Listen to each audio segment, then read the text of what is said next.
नमस्कार मित्रांनो राज्यात मुख्यमंत्री वयोश्री योजना सुरू करण्यात आली आहे। या योजनेअंतर्गत लाभार्थ्यांना 3000 रुपयांचा लाभ डीबीटीद्वारे दिला जाणार आहे। अर्थात थेट बँक खात्यात ही रक्कम जमा केली जाणार आहे। तर मित्रांनो, या योजनेचा लाभ कोण घेऊ शकतो, कागदपत्रे कोणकोणती लागतात आणि अर्ज कसा व कुठे करायचा या संदर्भात आपल्या चॅनेलवर सविस्तर व्हिडिओ बनवला आहे।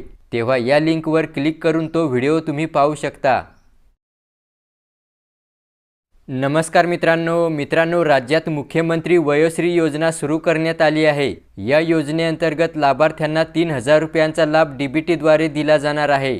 अर्थात थेट बँक खात्यात ही रक्कम जमा केली जाणार आहे। तर मित्रांनो, या योजनेचा लाभ कोण घेऊ शकतो, कागदपत्रे कोणकोणती लागतात आणि अर्ज कसा व कुठे करायचा या संदर्भात आपल्या चॅनेलवर सविस्तर व्हिडिओ बनवला आहे। तेव्हा या लिंकवर क्लिक करून तो व्हिडिओ तुम्ही पाहू शकता।